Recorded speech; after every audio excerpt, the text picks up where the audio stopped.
it's like a question about the measurement, right? So I agree 100%. Yeah. Well, I talked about share of conversation, I talked about social reach, I talked about likes and shares and the earned media side of social. If you're running a social prospecting, social selling program, it would be more ROI based, like a lead gen program would. And if it's social reputation management or customer service, then it's more about sentiment. And all these things are measurable. So I think I did answer the question, Reza. So Marcella? Well, we don't do anything in social, but I guess that doesn't stop me having an opinion on it.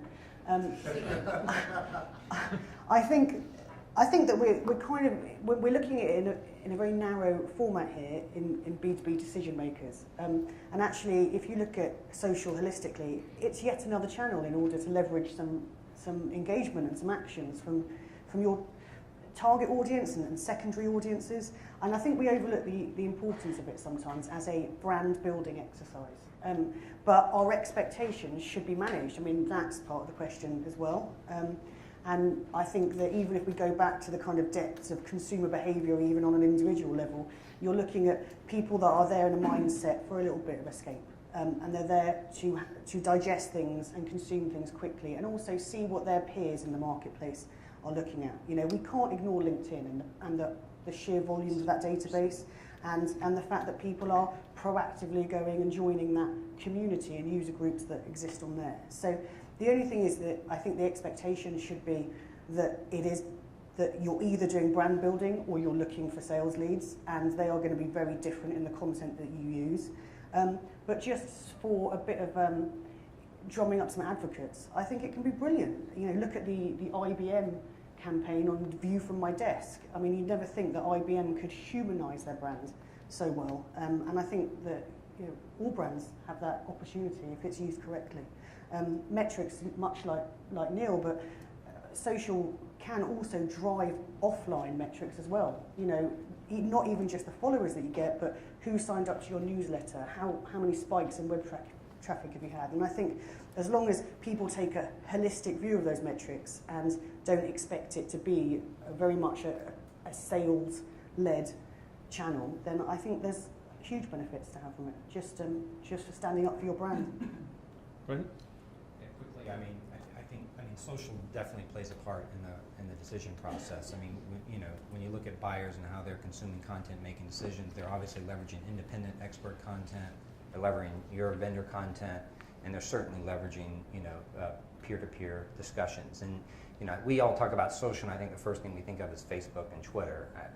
No B2B decisions are happening there, but there's certainly lots of, I mentioned this earlier, lots of, very niche online communities where, IT buyers are going to ask specific questions to their peers about things that they've implemented previously that can help them. So how to engage with that, like I can give you examples for TechTarget. We have a site marketing team for UK and a site marketing team in Germany and France.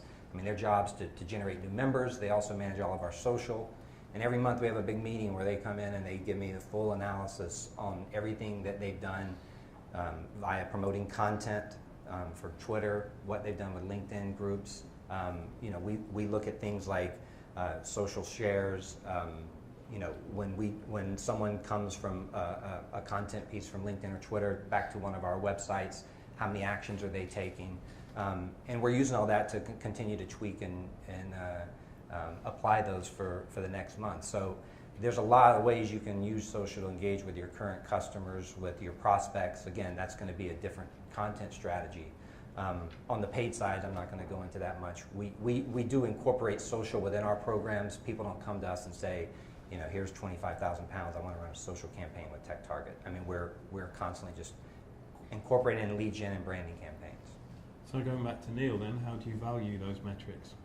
I think it depends on what type of social activity you're running, and it's about building programs. I was, while you were talking now, I was thinking about an example of using different social platforms, and there's a really good example recently of IBM ran a program on Instagram, and it linked in with the US PGA golf tournament. And they had a real-time content marketing agency working on the program, and they were basically During the live PGA Golf event, they were producing visual representations of the data that was coming out of the tournament, all the different stats, and they were posting it to their Instagram account in real time. And it was kind of highlighting the IBM big data story, but linking it to a kind of real-time event. And Instagram as a kind of visual platform, visual social platform, and how they would have measured that program is on social reach and the shares and the buzz that program created. But they were linking a real-time event with a big data story and real-time content creation and using the appropriate social platform to distribute that content. And I think that's just a really great example of how social can work for you. But that particular program, that would have been reach and shares and all of the earned media they would have got off the back of it. So coming back to the metrics conversation, it really, you have to design the metrics around a particular activity that you're. Okay, so for those of you that have the luxury of that, then there's a few left down here. Yeah. Those of you who have the luxury of being able to look at brand on the shares of voice, share of voice, etc. That's useful. But Mark, I think you made a half decent point, and shout for getting involved in communities. One final point. Yeah, be quick.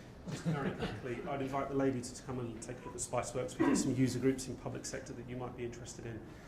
But certainly from the aspect of this particular question around metrics, again, I think we see very much a North American and Europe divide in terms of how people are measuring this. From a North American perspective, people are like, hey, there's 7 million of my customers in there. I have to be there. Simple as that.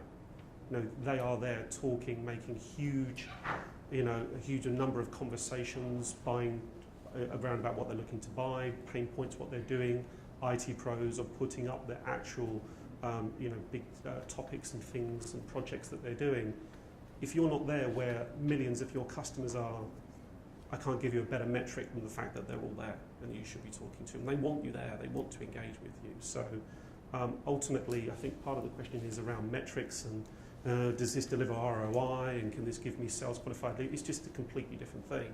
You just need to be where your customers are, and if there are millions of your customers in one particular place, I think you have to have some kind of involvement there with them whilst they're doing their day job. That's the power of what virtual social communities can do. Okay, fair way to finish up.